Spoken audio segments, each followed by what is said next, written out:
Welcome back. So in our last segment, we landed on a really important idea. AI generates answers through what's called probabilistic completion. It's making these super educated statistical guesses about what the next word should be, but it's not actually reasoning or checking its own facts. And that leads us to a huge question, one that anyone using these tools has to grapple with.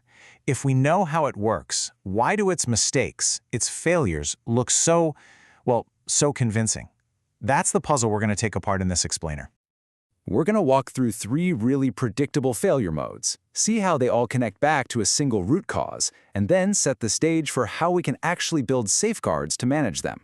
Okay, let's dive in. So our first failure mode is almost certainly the one you've heard about. It gets a lot of press. It's called hallucination, and it really cuts to the core of how these models operate. Now that word, hallucination, it's an analogy, right? It's borrowed from psychology, but it's so important to understand what's happening under the hood. The AI isn't seeing things that aren't there, it's constructing things that aren't there. See, this behavior isn't some bug that needs to be squashed. It's actually baked into the system's design. The model is built, it's optimized to give you a fluent, plausible, complete sentence. It's actually rewarded for guessing rather than for stopping and saying, you know what, I don't know the answer. And this quote just hits the nail on the head. It's not about truth or lies. The output is just an incredibly sophisticated pattern-matching exercise. It's completing a sequence based on trillions of examples it's seen before, not stating a fact that it knows to be true. This brings us to what might be the most dangerous part of hallucinations. Because these models are trained on things like encyclopedias and scientific papers, all very authoritative texts, they learn to mimic a confident, authoritative tone. But that confidence is just part of the pattern. It has absolutely no relationship to whether the information is actually correct. And in a business setting, you can see how these plausible falsehoods could have massive consequences. I mean, we've seen real cases where major firms submitted reports to clients that included completely made-up academic citations, all generated by an AI. When the stakes are high, plausible just isn't good enough. So, the takeaway here is simple, but it's absolutely crucial. Any AI-generated output for a high-stakes task has to be independently verified. You just can't take the fluency of the response as a signal of its accuracy. All right, let's move on to our second failure mode. This one doesn't come from a lack of facts, but from the massive pile of data the AI actually learns from.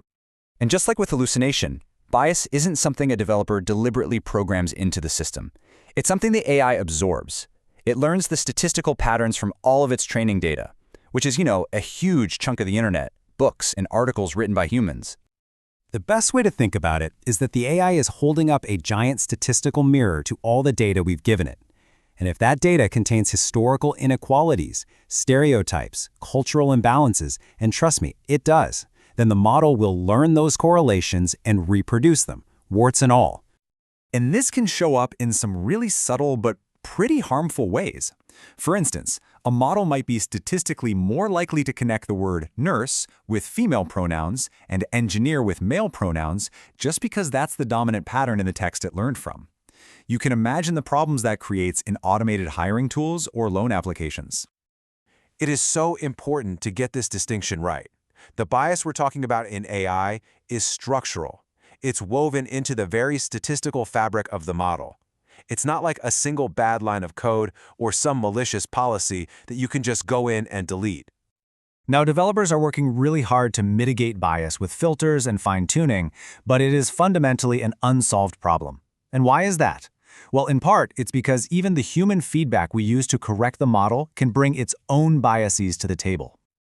Okay, let's look at our third and final behavior. This one's a little different. It's less of a failure and more of a really important design choice that comes with some major trade-offs. You've probably experienced this yourself, right? You ask the same question twice and you get 2 slightly different but totally valid answers. That's non-determinism. The model isn't broken. It's just exploring different but still statistically likely ways to answer you. And this isn't a sign of instability or randomness. It's actually a feature, and it's one you can often control with a setting sometimes called temperature. This is what allows the model to be creative instead of just spitting out the single most obvious response every single time.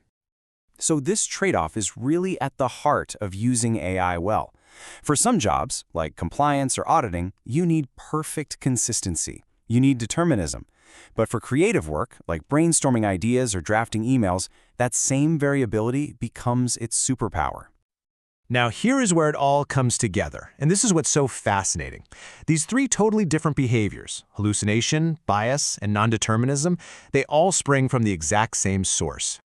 This is the key. Every single one of these behaviors is what happens when the model hits a point of uncertainty and has to make a statistical guess. If that guess fills in a fact that isn't there, we call it a hallucination. If that guess reflects a skewed pattern from its data, we call it bias. And if that guess is just one of several equally good options, we call it non-determinism. So you see, these aren't just random glitches or weird bugs. They are predictable, they are repeatable, and they are basically unavoidable consequences of how this technology works at its core.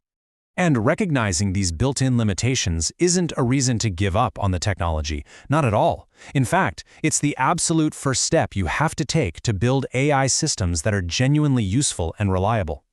Because here's the thing, you don't just take a raw foundational model and plug it into a critical business process. You have to build a system around it.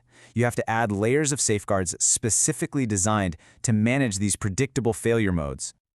And that is precisely where we are going in our final segment. We're going to look at the specific tools and processes, things like retrieval augmented generation, grounding, and good old human oversight, that are essential for turning a powerful but flawed model into a trustworthy business tool.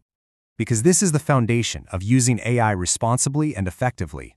It's about knowing the tool's limits so you can unlock its true potential. We will see you in Part 4.